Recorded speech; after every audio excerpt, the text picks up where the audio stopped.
पाकिस्तान के जरिए भेजे गए मध्यस्थता संदेश में ईरान ने 5 शर्तें रखी। पश्चिमी एशिया में सैन्य कार्रवाई पूरी तरह से बंद हो, जैसे इस समय लेबनान में इजरायल का हमला, ईरान पर लगे प्रतिबंध हटाए जाएं, विदेशों में फ्रीज की गई उनकी संपत्तियों को वापस किया जाए, युद्ध में हुए नुकसान की भरपाई हो, होर्मुज जलडमरू मध्य पर उनकी संप्रभुता को मान्यता दी जाए और उसका एकाधिकार माना जाए। पश्चिमी एशिया में बढ़ते तनाव के बीच ईरान और अमेरिका के बीच चल रही बंद कमरे की कूटनीति अब खुलकर चौराहे पर आ गई है।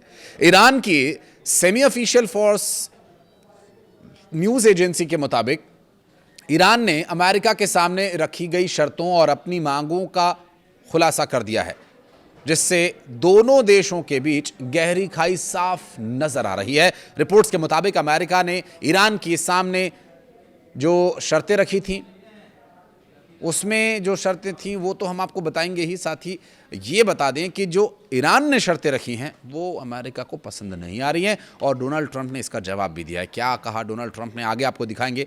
नमस्कार, मैं हूं आशीष त्रिपाठी आपके साथ। वीडियो में अंत तक आप हमारे साथ बने रहिएगा। ये समझने का प्रयास करेंगे कि इस वक्त ईरान, अमेरिका, इजराइल के बीच शांति वार्ता का क्या स्तर है और कितनी संभावनाएं हैं युद्ध खत्म होने की। दरअसल इस पूरे मामले में एक रिपोर्ट सामने आई जिसमें अमेरिका ने ईरान के सामने 5 शर्तें रखी थी। पहली शर्त यह थी कि वो अपना 400 किलोग्राम हाईली एनरिच्ड यूरेनियम सौंप दे, यानी सरेंडर कर दे। दूसरी शर्त यही थी कि सिर्फ एक परमाणु केंद्र चालू रखे, बाकियों को बंद कर दे। और तीसरी शर्त यह थी, और उस परमाणु संयंत्र जो एक चलेगा उस पर भी अमेरिका की निगरानी रहेगी, ये मैं बताना आपको भूल गया था। तीसरी शर्त यह थी कि युद्ध में हुए नुकसान के लिए अमेरिका कोई मुआवजा नहीं देगा। चौथी शर्त यह थी कि ईरान की विदेशों में फ्रीज संपत्तियों का 25% हिस्सा भी नहीं दिया जाए। इसके ठीक उलट ईरान ने शर्तें रखी हैं। वहीं अमेरिका की 5वीं शर्त यह थी कि सीज फायर तभी लागू होगा जब औपचारिक बातचीत पूरी तरह से आगे बढ़े। ईरानी मीडिया का दावा यह है कि ट्रंप प्रशासन कूटनीति के जरिए यह हासिल करना चाहता है जो वो युद्ध के दौरान नहीं कर पाया। फार्स न्यूज ने कहा कि अगर ईरान ये शर्तें मान भी लेगा तब भी अमेरिका और इजरायल से हमले का खतरा बना रहेगा। ईरान ने अमेरिका और इजरायल पर शांति प्रक्रिया को बिगाड़ने का आरोप लगाया। विदेश मंत्रालय के प्रवक्ता इस्माइल बकाई ने कहा कि शांति और स्थिरता के नाम पर जो दावा किया जा रहा है वह एक बड़ा झूठ है। उन्होंने कहा कि असल में अमेरिका और इजरायल की आक्रामक नीतियों ने ही पूरे क्षेत्र को संकट में ढकेला है। अमेरिका और ईरान के बीच एक बार फिर जंग का खतरा दिख रहा है। डोनाल्ड ट्रंप ने चेतावनी दी है कि लगातार समय खत्म हो रहा है और ईरान को जल्द फैसला लेना होगा, नहीं तो फिर से हमला हो सकता है। इसके संबंध में एक वीडियो भी उन्होंने पोस्ट किया था, उसके बारे में भी बात करेंगे। बहरहाल कूटनीतिक टकराव के बीच ईरान की सेना ने भी सख्त चेतावनी दी है। यहां वरिष्ठ सैन्य प्रवक्ता शाहराम ईरान शहर ने कहा कि अगर अमेरिका दोबारा कोई गलती करता है तो उसे पहले से कहीं ज्यादा घातक और करारा जवाब मिलेगा। लेकिन ट्रंप की हरकतों को देखकर लग नहीं रहा है कि वो ऐसे किसी भी मूड में नजर आए कि वो युद्ध रुकवाना चाहते हैं, क्योंकि उन्होंने एक AI जनरेटेड वीडियो पोस्ट किया जिसका भी हम जिक्र कर रहे थे, जिसमें एक लेजर के जरिए हमला करते हुए दिखाया गया है अमेरिकी वॉरशिप को, जिसमें प्रतीकात्मक रूप से ईरानी वायुसेना को हमला बनाया गया और वहाँ पर स्ट्रेट ऑफ होर्मुज में गश्त कर रही नावों को निशाना बनाया गया। जिसमें वर्डिंग्स का जो यूज़ किया गया उसमें अगर आपको बताऊं तो उसमें ये कहा गया कि फास्ट बोट्स निशाने पर हैं और इस तरह से हमला किया जा रहा है। और डोनाल्ड ट्रंप को भी उसमें दिखाया गया वीडियो में। उनका कहना यह भी है कि अगर कोई अच्छा प्रस्ताव नहीं आया तो बर्बाद कर दूंगा, और इसी के साथ उन्होंने ये AI जनरेटेड वीडियो पोस्ट किया सोशल मीडिया पर। तो वहीं यूरेनियम संवर्धन और जो 5 शर्तें रखी हैं उन शर्तों को अगर विस्तार से समझने की कोशिश करें, यूरेनियम संवर्धन ईरान और अमेरिका के बीच बातचीत का सबसे अहम और पुराना विवादित मुद्दा रहा है। अमेरिका जो ये चाहता है कि यूरेनियम सौंप दिया जाए ताकि वो आगे परमाणु हमलों के लिए अपने हथियार न बना सकें, जबकि अमेरिका के नज़रिए से ये एक सवाल इसलिए भी महत्वपूर्ण है कि ईरान परमाणु हथियार बनाने की तकनीकी क्षमता से कितनी दूरी पर है। प्राकृतिक यूरेनियम अकेले बहुत प्रभावी नहीं होता है। संवर्धन प्रक्रिया यूरेनियम के ऊर्जावान हिस्से यानी आइसोटोप 235 की मात्रा को बढ़ा देती है ताकि इसे ऐसे ईंधन में बदला जा सके जिसका कि इस्तेमाल परमाणु रिएक्टर्स में किया जा सके।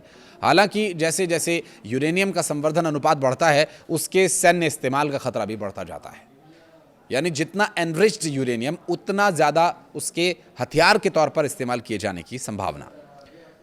एनरिच्ड यूरेनियम, जिसके बारे में हमने आपको एक पहले डिटेल्ड वीडियो भी बनाकर बताया था, उसमें अगर जल्दी जल्दी मैं आपको सरसरी तौर पर अगर रिमाइंड कराऊं तो 20% तक एनरिच्ड यूरेनियम का इस्तेमाल ईंधन के तौर पर किया जाता है, जिससे बिजली बनाई जाती है। 20% से ज़्यादा अगर 40% है तो वो हाईली एनरिच्ड यूरेनियम की कैटेगरी में ज़रूर आता है, लेकिन वो तब भी बिजली बनाने ही के लिए इस्तेमाल किया जा सकता है। उसकी पोटेंशियल क्षमता ये हो जाती है कि वो हथियार बनाने के लिए इस्तेमाल किया जा सकता है। और ईरान परमाणु प्रसार संधि यानी एनपीटी के तहत ऊर्जा उत्पादन, रिसर्च और मेडिकल ज़रूरतों जैसे शांतिपूर्ण उद्देश्यों के लिए यूरेनियम संवर्धन के अपने अधिकार पर जोर देता है। दूसरी तरफ अमेरिका और इजराइल इस कार्यक्रम को परमाणु हथियार हासिल करने की कोशिश का बहाना मानते हैं। दूसरा बड़ा विवादित मुद्दा ईरान के संवर्धित यूरेनियम भंडार के भविष्य को लेकर है। 12 दिन की जंग से पहले अंतर्राष्ट्रीय परमाणु ऊर्जा एजेंसी ने यह बताया था कि ईरान के पास लगभग 440 ग्राम 60% संवर्धित यूरेनियम था। तो ये 60% संवर्धित यूरेनियम जो है ये हाईली एनरिच्ड यूरेनियम की कैटेगरी में आता है और क्लोज टू मेक वेपन्स की कैटेगरी में आता है, यानी कि हथियार बनाने के लिए इस्तेमाल होने वाले यूरेनियम की श्रेणी के बहुत नज़दीक। जबकि वहाँ पर जो परमाणु बॉम्ब्स या परमाणु हथियारों में इस्तेमाल होने वाला यूरेनियम है वो 90% से ज़्यादा एनरिच्ड होना चाहिए। तो अगर 60% तक कोई आ गया तो वो 30% और हासिल करके 90 की कैटेगरी को पार कर लेगा। ये स्तर हथियार के स्तर के करीब माना जाता है और विशेषज्ञों के मुताबिक अगर इसे और संवर्धित किया जाए तो इससे कई परमाणु हथियारों के लिए ज़रूरी सामग्री तैयार हो सकती है। रिपोर्ट्स के मुताबिक ईरान के रणनीतिक यूरेनियम भंडार का एक बड़ा हिस्सा इस्फहान परमाणु परिसर में भूमिगत ठिकानों और गहरी सुरंगों में रखा गया। खुफिया रिपोर्ट्स में कहा गया है कि कुछ संवर्धित यूरेनियम नष्ट हुई सुरंगों के मलबे के नीचे दबा हुआ है। अंतर्राष्ट्रीय परमाणु ऊर्जा एजेंसी के प्रमुख राफाएल ग्रॉसी ने कहा कि निगरानी उपकरणों तक पहुंच नहीं होने और युद्ध जैसी परिस्थितियों की वजह से एजेंसी संघर्ष शुरू होने के बाद से इन भंडारों की मात्रा का मौजूदा स्थिति की व्यावहारिक पुष्टि लगभग नहीं कर सकी है। दुनिया के सबसे अहम ऊर्जा समुद्री मार्ग माने जाने वाला होर्मुज स्ट्रेट ईरान और अमेरिका के बीच तीसरा बड़ा विवादित मुद्दा बन चुका है। इस रणनीतिक समुद्री रास्ते से दुनिया के 20% से ज़्यादा कच्चे तेल और तरलीकृत प्राकृतिक गैस की आवाजाही होती है। कुछ विश्लेषकों का यह मानना है कि पिछले 2 महीनों के घटनाक्रम को देखते हुए स्ट्रेट ऑफ होर्मुज पर नियंत्रण ईरान के लिए एक रणनीतिक हथियार बन सकता है। अमेरिका इसके लिए पूरी तरह और निगरानी के साथ खुले रहने की किसी भी संभावित समझौते की पूर्व शर्त मानता है, जबकि तेहरान इसे आखिरी दबाव वाले हथियार की तरह इस्तेमाल करता दिख रहा है। इस अहम रास्ते के लगातार बंद रहने या बाधित होने और ऊर्जा की कीमतों में बढ़ोतरी से वैश्विक अर्थव्यवस्था की स्थिरता को बड़ा खतरा हो सकता है। इस क्षेत्र में ईरान समर्थित समूहों में भी गतिविधियां देखने को मिल रही हैं। तेहरान और अमेरिका के बीच बड़ा विवादित मुद्दा है। अमेरिका का कहना है कि ईरान लेबनान के हिजबुल्लाह, यमन के हूती और इराक के कुछ शिया मिलिशिया समूहों को वित्तीय, सैन्य और प्रशिक्षण सहायता देता है। उसके मुताबिक इस नेटवर्क के जरिए प्रभाव बढ़ाकर ईरान ने इजरायली और अमेरिकी हितों के साथ ही उनके फोर्स के लिए भी गंभीर खतरा पैदा कर दिया है। दूसरी तरफ तेहरान इन समूहों को एक्सिस ऑफ रेजिस्टेंस का हिस्सा बताता है। उनका ये कहना है कि ये स्वतंत्र तत्व हैं जो इजरायल और क्षेत्र में अमेरिकी सैन्य मौजूदगी के खिलाफ अभियान चलाते हैं। अक्टूबर 2023 में गाजा जंग के शुरू होने के बाद अलग अलग मोर्चों पर इन समूहों के हमले बढ़ गए थे। इनमें लेबनान सीमा पर हिजबुल्लाह और इजरायली सीमा पर इजरायल और हिजबुल्लाह के बीच झड़पें यहां पर हुई थी। लाल सागर में हूथी हमले और इराक और सीरिया के अमेरिकी ठिकानों पर इराकी सशस्त्र समूहों की कार्रवाई इसमें शामिल है। ईरान का मिसाइल कार्यक्रम भी इसका एक हिस्सा रहा है, जो कि अमेरिका की शर्तों में शामिल रहा। ईरान का मिसाइल कार्यक्रम दोनों देशों के बीच सबसे महत्वपूर्ण संवेदनशील विवादों में से एक मुद्दा है। पिछले 2 दशकों में ईरान ने बैलिस्टिक और क्रूज मिसाइल्स का बड़ा जखीरा तैयार किया, जिसमें कम दूरी की मिसाइलों से लेकर लगभग 2000 किलोमीटर तक की मार करने वाली क्षमता वाली मिसाइलें शामिल हैं। ईरान ने भूमिगत ठिकानों और मिसाइल सिटीज का नेटवर्क भी बनाया।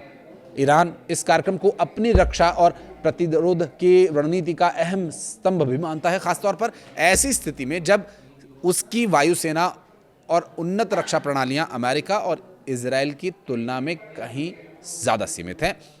दूसरी तरफ अमेरिका और उसके सहयोगी कहते हैं कि ईरान का मिसाइल भंडार, ड्रोन टेक्निक और अधिक सटीक मिसाइलों के विकास के साथ मिलकर इजरायल क्षेत्र में अमेरिकी सैन्य ठिकानों और अरब देशों के लिए सीधा खतरा पैदा करता है।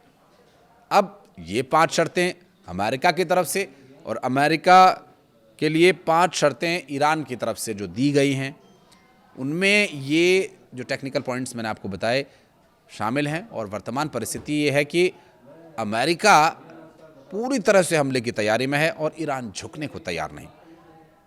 अब आप भी अपने विवेक से अंदाज़ा लगाइए, क्या ऐसी परिस्थिति में युद्ध रुक सकता है?